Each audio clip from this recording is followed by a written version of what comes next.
St. Michael's Church had a short life of 59 years, ending with its Holy Angels of Upton merger to form the newly built St. Gabriel the Archangel Parish in Upton in 2011.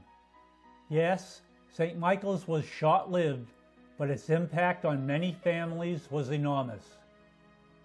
St. Michael's Parish was established by Bishop Wright as the first Catholic parish in the small town of Mendon on July 2, 1952, with the Reverend John J. Foley as its first pastor. The church was sufficiently completed by Christmas of 1953, when the first Mass was celebrated in the basement with the unfinished church above. The upstairs was completed just in time for the Easter Mass in 1954. In September of that year, Bishop Wright formally dedicated the church and administered confirmation on that same day.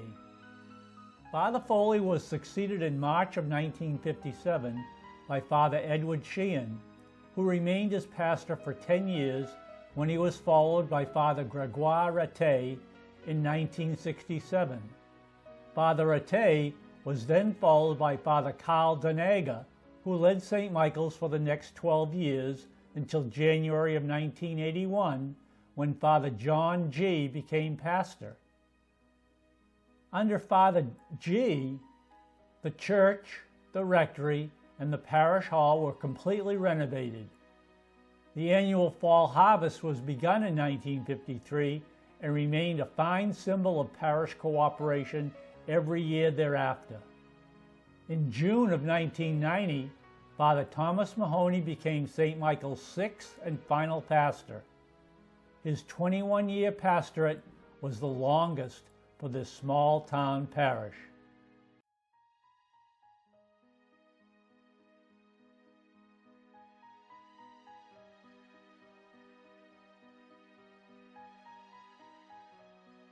Father G., welcome to the history of St. Michael's. When were you pastor of St. Michael's?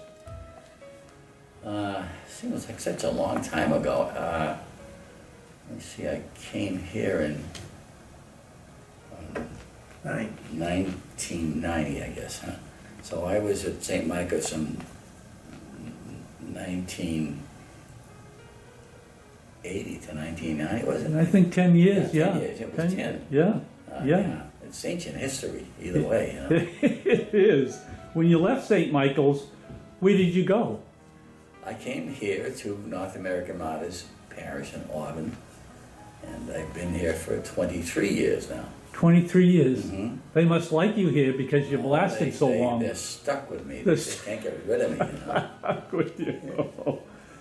Do you have any cute or interesting stories about your time at St. Michael's? Well, we worked awfully hard at the bingo. I remember that every Tuesday evening over at Lake Nipmuc? Did you go to the Lake Nipmuc yes, Park? Okay. Yes, and we made a great deal of money in the course of those years, you know, and paid off whatever debts we had, you know. And but it was awfully hard work. We had a lot of people who gave a lot of time to it, you know. And but it was fun dealing with all the people who came to it, you know. They're people who really enjoy bingo, you know, and so it was enjoyable, but it was a lot of hard work. It really was.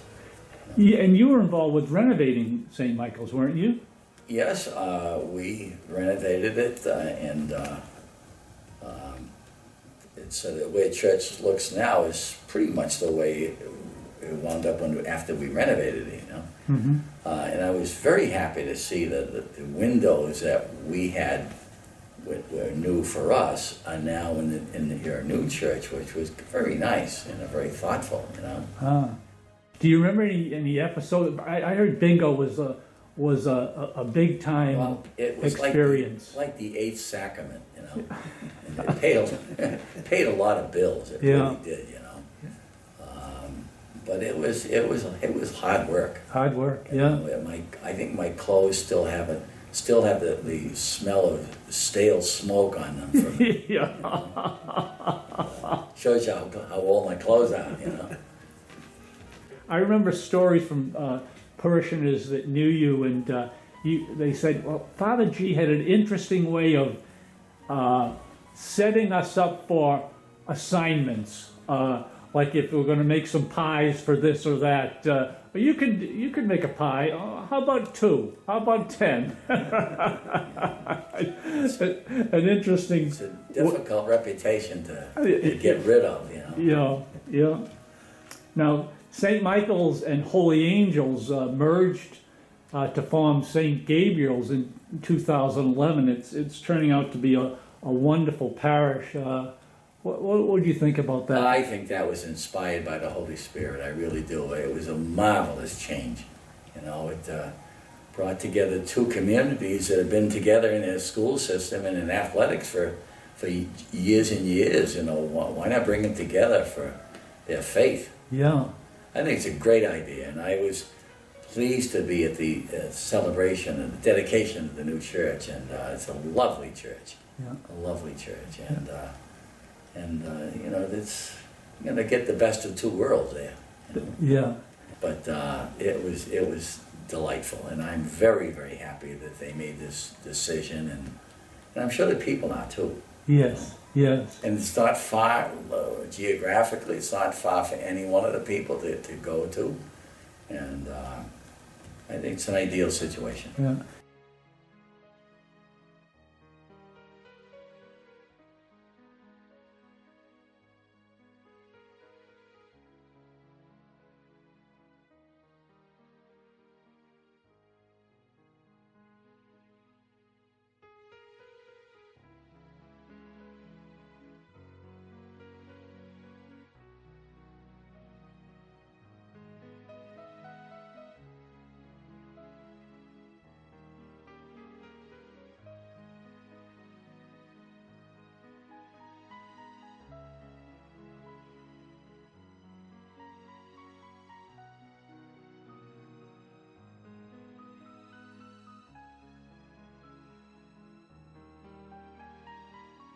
What a privilege it is to chat with Father Thomas Mahoney and Father John G.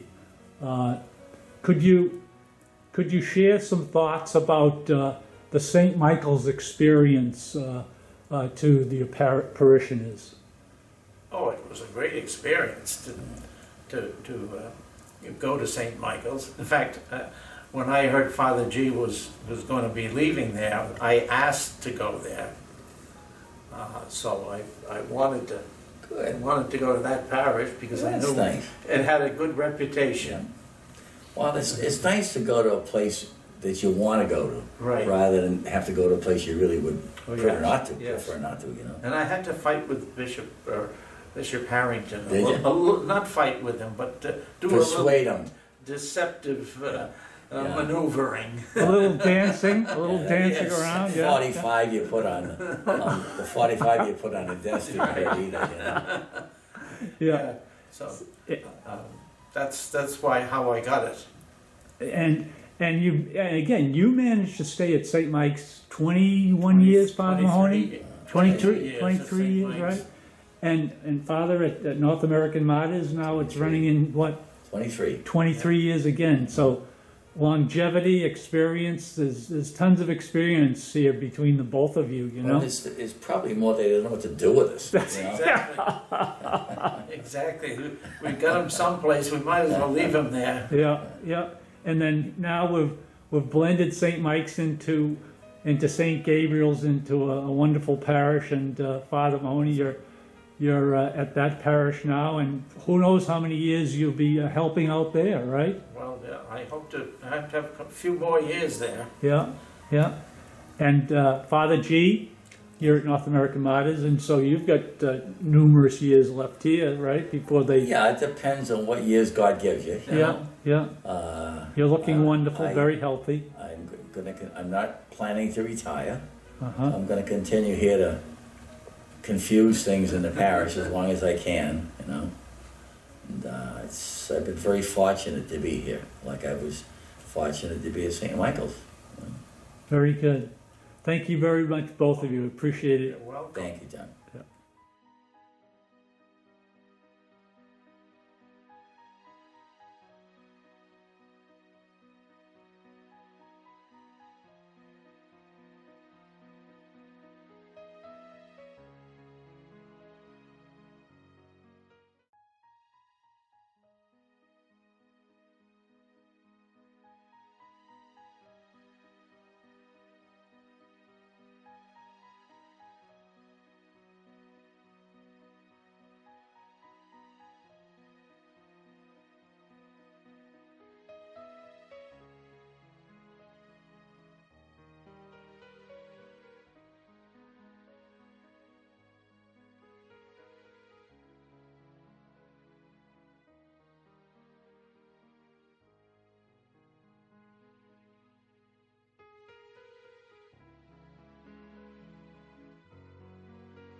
Marie Maher was a longtime resident of Mendon and communicant of St. Michael the Archangel. She was blessed to have experienced the full breadth and tenure of St. Michael's.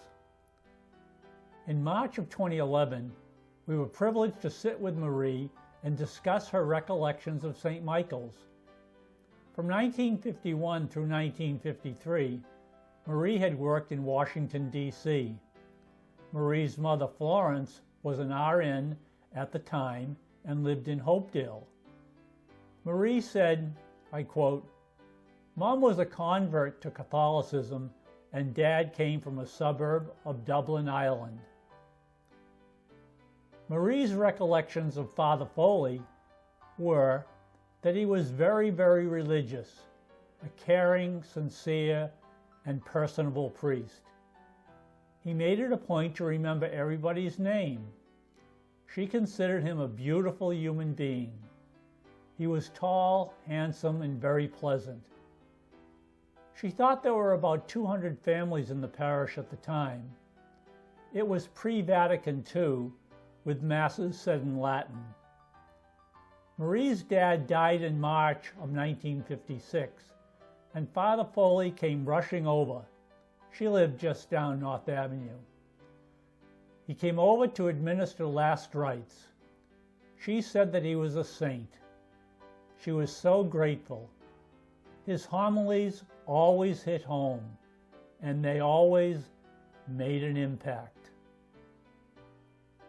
She said that Father Sheehan was wonderful, very caring, sincere, and with great devotion to the Blessed Mother. He was short and thin, not a great speaker, and not very handsome. He loved the kids, and in the summer he often took them to the beach, mostly Narragansett. A women's club mother told the story of her son learning to surf and Father Sheehan buying him a surfboard. He always had a good homily, but he sometimes rambled. Marie taught CCD for a few years in the late 50s and remembers taking her class to a Milford radio station on Sunday nights during Lent to say the Rosary. Marie well remembers her efforts to educate the children about the Advent wreath. She related one episode where the wreath almost set the church on fire. She said that Father Atay was a chaplain in the U.S. Armed Service. He was not a people person, she said. His homilies were just okay, and he was not a particularly warm person. He passed away at an early age. She said that Father Denaga was not a great speaker, seemed to ramble in his homilies. He meant well. He loved the track, mostly the horses. At one time, he actually said a mass for a jockey. Father Denaga was shot. He was in his 60s when he was here. He started bingo. Father G was very kind and personable, good-looking, about 6 foot. His sermons were very concise. 5 to 8 minutes were typical. He memorized them. If he was interrupted during them, he might lose his train of thought and end the sermon abruptly. He also made a point to try and remember everybody's name. For instance, he would say, Body of Christ Dick, Body of Christ Mary, etc. He was a very hard worker. He renovated St. Michael's. Sometimes it was his way or the highway. For example, some parishioners wanted the church to remain red brick. He wanted white stucco. How did that work out? Here's a cute story about the children coming into church, for instance, and saying, "Good morning." He would say, "That's good morning, Father." He liked children, but clearly had a children should be seen and not heard viewpoint. Yet he always tried to bring people together. For example, his harvest fairs were quite special, and he wanted everyone to join together and make them a wonderful experience for all. He had definite ways of doing things. He was personally very neat. He grew bingo to be a big deal at St. Michael's. Some debt remained when he left, but he really accomplished a lot during his tenure. There were probably around 225 families during his time at St. Michael's. He ran a wonderful parish. He started an annual appreciation night. The men's club started in his time, and they started Sunday morning coffee and donuts. Father Mahoney certainly brought great humor and great warmth. He was a very nice all-around priest. He loved the kids. All of his homilies made a point. They were typically 5 to 8 minutes, quote, in and out masses. He was very popular, relating to everyone very well. He was flexible with other people's ideas. He was a delayed vocation, being a photographer early on. He liked single malt scotch, and he was a finicky eater. He's Irish, you know, but he doesn't like Irish food. He had great CCD programs for the children. Elaine Holt Malloy's family moved to Mendon in the summer of 1953. She was 9 years old at the time. Construction of St. Michael's was underway, and the parish would meet for Mass upstairs in the town hall during that period. She remembers that it was pretty hot up there in the summer. St. Michael's opened with Christmas Eve Mass in 1953. The Mass was celebrated in the basement because the upstairs wasn't finished. St. Michael's first Sunday Mass upstairs was on Easter in 1954. Elaine, do you remember the first pastor of St. Michael's? Our first pastor was Father John Foley. One memory I have of him is at the end of Mass every Sunday he'd kneel in front of the altar and say a prayer to St. Michael. There was a huge painting of St. Michael that hung over the altar. I don't remember much of the prayer except the tone of voice he would use and the phrase, thrust into hell. I think another important thing to mention is the pride the people of Mendon had in that first church. Christmas Eve Mass was special, very simple, but beautiful. Easter Sunday was wonderful. Everything was glorious, perfect for Easter.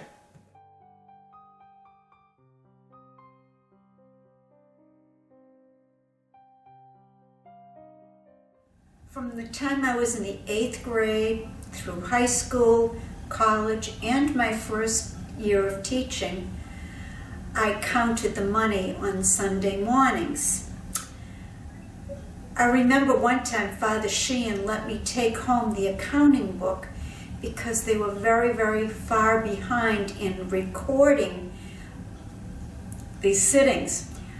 I took bundles and bundles of envelopes home, recorded them, and would return them to the Father. I can remember back then even the children's envelopes were recorded. Every Sunday, Eleanor and I, Eleanor was the other counter, we'd have tea together. We'd heat up water on the stove in the kitchen and have ourselves a nice cup of tea. Well, one day, and I'll take full credit for this, I forgot all about the water. All of a sudden, we noticed a funny odor, and I went into the kitchen. Well, sure enough, all the water had boiled out of the kettle.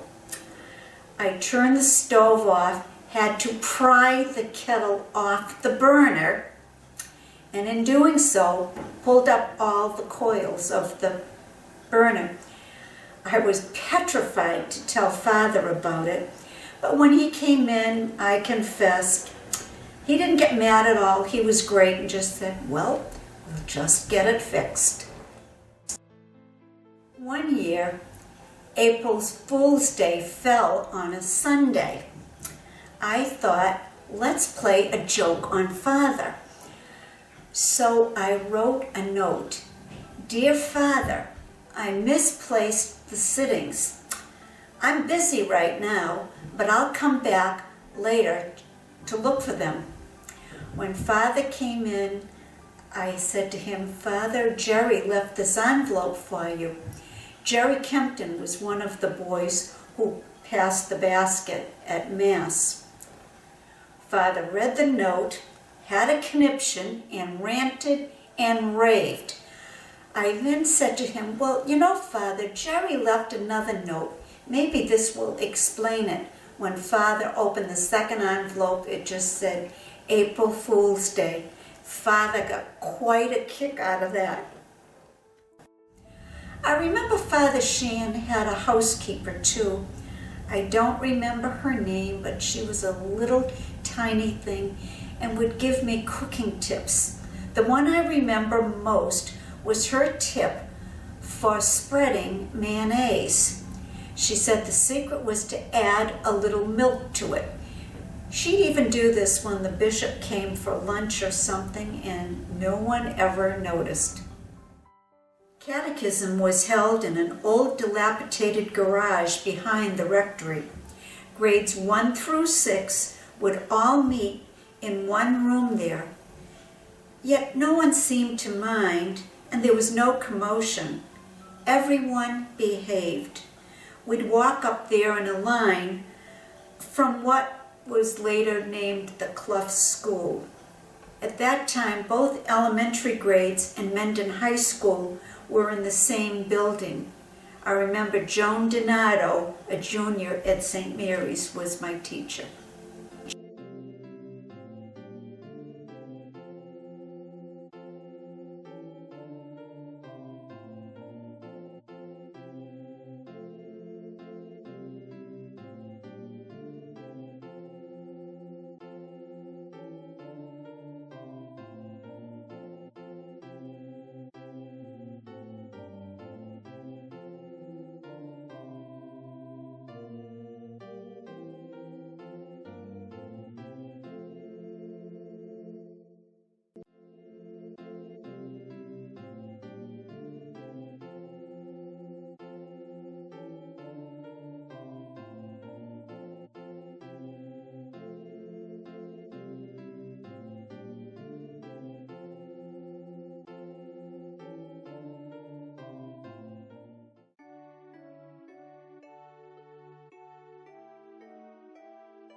May Almighty God, with his word of blessing, unite your hearts in the never-ending bond of pure love. May your children bring you happiness, and may your generous love for them be returned to you many times over. As you heard earlier from Father G, St. Michael's Bingo was a big deal back in the day. Bingo night at St. Michael's started with Father Denager in the late 70s, and it lasted until the late 80s during Father G's pastorship. Who remembers where St. Michael's Bingo night was held? I believe Grace Lovely does, so let's chat with Grace. Grace worked at St. Michael's Bingo night for many years. Grace, welcome to the History of St. Michael's. Grace, do you know where Bingo night at St. Michael's was held? Yes, it was held at Lakeview Ballroom in Mendon.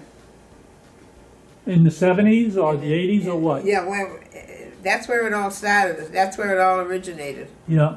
Did it stay there for a long No, time? and then after a while we moved to the Crystal Ballroom on Cedar Street in Milford. Yeah. And was it a lot of work for the parishioners? No, we had fun. It was fun. You met the same people every week, and you got to know the people that played bingo too. Yeah. Was it? What time roughly would the parishioners come and start setting up? Oh, I think they used to come early, very early. By the time we got there, I got there with my friend Mary. Mary who? Mary Smith. Yeah. Yeah. And they were all set up already. They'd have their cigarettes and. Yeah. Oh, cigarettes. I remember cigarettes, Yeah. right? What about the smoke on your clothes? Tell me about that. Oh, I hated cigarettes anyways. Oh, you did, yeah. It didn't bother me too much, but I didn't like it. Yeah. And what would you do there? What was your job, for instance? Well, they sold these cards, which some people bought numerous cards, and then they put the chips on them when the numbers were called. Yeah. And at the end of the night, we had to settle up the money we had in our cards and balance out, Yeah. and then turn everything in before we went home. What time would you leave at night, for instance? Oh, maybe 10:30, 11 o'clock. Yeah, yeah. Now, Father Denaga started it, Father G finished it off in the 80s, right? Yes. Did they enjoy bingo themselves or not? Father G disliked bingo. Oh, really? Do you know why? I think he just disliked it. I think the people were rude. Just rudeness. Yeah, Yeah, they'd yell and they'd holler and yeah. don't talk so loud and speak louder when he was calling out the numbers. Yeah, He yeah. couldn't get anybody to call the numbers, Oh, yeah, yeah. Who were some of the callers? Do you remember any of the callers? No, I know Father G did it himself. Oh, he did some, yeah. Yeah. Yeah. And I know it was a lot of fun for the players that came in. Did the church make much money off of bingo? That I don't really know. No. I don't know anything about that. Yeah, I would hope they did because it. you Yeah, know, it was, tied up a lot of people. Yeah, yeah. And what happened to bingo? Why did it go away? Father G, I think he got sick of it all, and he just said they were not going to have it anymore. So that's how the women's club wound up with some of those chips and cards and stuff that occasionally at a meeting when we have nothing to do, we'll play bingo. Oh, I see. Like at your meetings, at your monthly meetings, Yes, for instance. sometimes we'll play bingo. Yeah. Yeah, that's fun. And all in all, I would think the 70s, the 80s, that was big for bingo. A good experience. Any other thoughts that you remember about bingo night? No, I know they had bingo in various churches around here. I guess you had to get a permit from the state to have a bingo thing. Oh, so there was a lot of competition, right? Yeah, oh yeah. Oh, yeah. So you had to have a good bingo night, right? You had to make people happy and go home winners. Yeah, it's a lot like gambling now, right? Like Foxwoods and Mohegan Sun, right? I don't know. I've never been to the casino. No. Yeah. Well, I appreciate it, Grace. Thank you very much, and stay well. I'm going to try. Parishioner Anita Pizzella was one of the ladies in charge of organizing the workers for bingo night. She related to me that it was always a challenge getting enough parishioners week after week, but she knew that it was important to help support parish expenses. She laughingly said to me, I quote, "Well, John, I can just imagine their dread when their phone rang and it was me on the other end of the line asking them to help out once again. But really, our parishioners stepped up big time and supported bingo for many years. They knew how important it was to support our small parish. We made bingo a huge success over the years. We're privileged to have one of the original St. Michael's bingo callers with us. Rolly Morin was exactly what the doctor ordered as a bingo caller. Rolly, do you remember what night of the week St. Michael's bingo was held? It's hard to forget, John. It was always on Tuesday nights. Tuesday nights, yep. And were they just St. Michael's parishioners? No, we drew from a fairly wide area. A number of people came up from Woonsocket, and there were other communities involved. In my humble opinion, if we only had relied on St. Michael's people to be at the bingo, it would have never survived. Were there other bingo parlors in the area for competition? I was aware that there was a bingo running the same night as ours, I believe, in Holliston. I think some fraternal group was running that. And there certainly were others, but not on the same evening. And the reason I know that is women who would play at our bingo would tell us that, that Monday night they were at this bingo and Wednesday night they were at that bingo. So I think we had some professionals who were playing bingo at St. Michael's. Yeah. About how many bingo cards would the people play with? Well, it was all over the place. The very simple ones would have 3 of the hard cards and maybe a little package of the paper ones. And I think there were packages that were sold to make it easy to buy. But we did have one woman who always sat in front of me. I don't know if she sat in front of the other callers, who had at least 30 plus cards. She was kind of a blonde-haired woman, and if she was at our bingo, she sat directly in front, and she scanned that thing as fast as any computer could scan the 30 cards. So she must have been superstitious, right? Same chair, same night, right? Well, that was, superstition was not unusual. All of them used to bring their little favorite teddy bear icon, rabbit's foot, or you name it. Crosses? I'm not sure that I ever saw any crosses, but they probably were there too. But everybody had their little favorite good luck charm. Yeah. Do you remember roughly about how much money bingo made for the parish over the years? Well, I found some information that indicates that from about 80 to 85, we were averaging about $45,000 a year on a net basis. And if you think about that, that's like $900 a week. And when you look at some of the same statements that we found, that represent a substantial portion of St. Michael's receipts to help pay for general operating expenses as well as renovations and updates that the church needed. That's a lot of money. That's a lot of money. It was a lot of money. Yeah. But really, St. Michael's was all about Jesus and teaching the word of the Lord. That was of first-hand importance.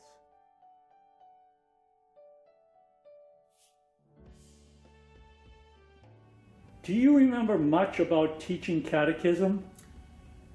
I've taught catechism at St. Michael's for several years. Classes were held in the basement of the church. My favorite class was a 3rd grade. Among the pupils I had were Tommy Hackinson, Dennis Tatro, Kathy Kozlowski, Sheila Lee, and Rosemary Kempton. I thought Rosemary was the cutest little girl. She'd always wear a kerchief on her head that was tied under her chin. I think it's so nice that these names are still familiar in Mendon. Phil and Danny Labasti used to serve at the 8:30 Mass pretty regularly. If my memory serves me right, they'd have a private little argument over who was going to ring the communion bell. I may be wrong on that, but I don't think so. Phil usually ended up doing the ringing. There was something like a little 3-note xylophone. Phil would have a different way of hitting notes, and it had a wonderful effect. I still think it nice that up until St. Michael's closed, the 8:30 Mass was still the Mass for the Labastis. Danny was a Eucharistic minister, but Patty and Phil would be there. I think what a great family they are. Years ago, people would sort of claim a certain pew where they'd sit every Sunday. My parents would sit in the third pew from the front on the right-hand side. There wasn't an organ there then, so the pews went all the way to the front. After church, it became a ritual for my father to cook us bacon and eggs for breakfast.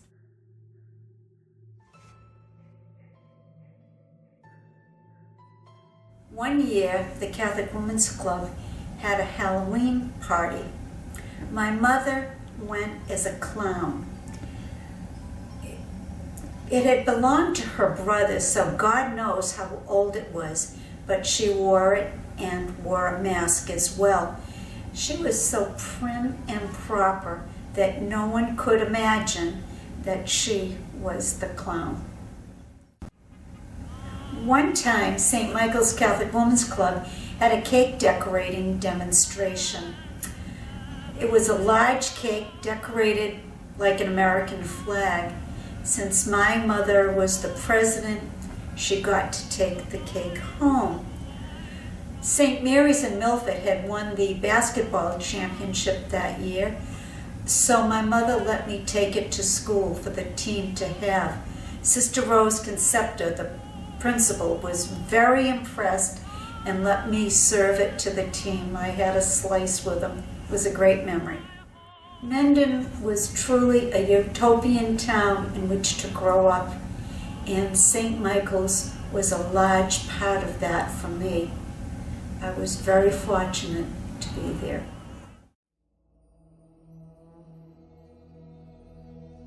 Do any of you remember the mystery of St. Michael's? Before we go any further in this video, the mystery of St. Michael's will finally be exposed. Her deepest secret exposed. Once and for all, the skeleton in the closet of St. Michael's will be revealed. Who remembers the mystifying investigation during those final months at 29 North Avenue? The unknowns, the weird circumstances, the uncertainties. Whispers permeated the church halls and the church walls. No one had a clue. It was utterly perplexing to everyone, even to Father Mahoney. The facts will now be uncovered in this video. Finally, you will be shown the truth of this enigma, right here, right now. Never before has this story been told. Never. It began way back in the early 1950s. And times were so different back then. And DNA testing was not even available at that time. Would this hush-hush secret be concealed forever? Could possibly the Chicago mob have been involved? We'll see. Any ideas yet? Do you need more clues? Would the beauty and tranquility of St. Michael's be tarnished forever? But no, Father Mahoney, i.e. Inspector Jacques Clouseau, would eventually come to the rescue. Father would make a call Saturday morning before dawn to the St. Michael's History Committee. "Come quickly," he screamed into the receiver. "We've finally uncovered the truth." Minutes later, we finally arrived at St. Michael's. As he pointed, he shouted, "Look here!" There it was, finally exposed. What was discovered, you ask? We could at last see a glimpse of St. Michael's past, its origin. The picture and article that was in the time capsule buried behind St. Michael's 1953 cornerstone revealed what was hidden for so many years. It would conclusively depict the design origin of the tiny but oh so beautiful St. Michael's Church, and the architect truly was Al Capone. Just maybe the Chicago mob was involved was St. Michael's. The article shows that Al Capone was St. Michael's architect. Wait until that news gets out, the committee whispered. What a story, what a scoop that would make. But no, folks, Father Mahoney was only kidding around with the history committee. No big news or scoop here, Father Mahoney explained. Al was just a local Milford architect with the last name of Capone. Father was just yanking our chain, trying to give us a big chuckle. That's just like him, isn't it? What a joker. That's how Father is, isn't he? Always the comedian. What a guy.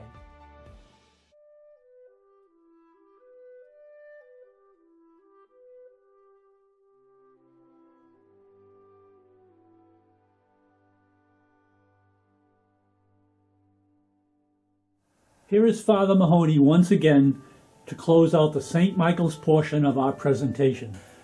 Well, we thank you for paying attention to this presentation. I hope you enjoyed it. And as we go forward to St. Gabriel's Parish, we hope that you continue to enjoy the beauty of that parish and help to contribute to the success of that parish by putting your money in the envelopes. We wish you well and Godspeed.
Christ my guide, Christ my way, Christ my light on darkest days, Christ my hope in the winter storm, Christ my hope on salvation.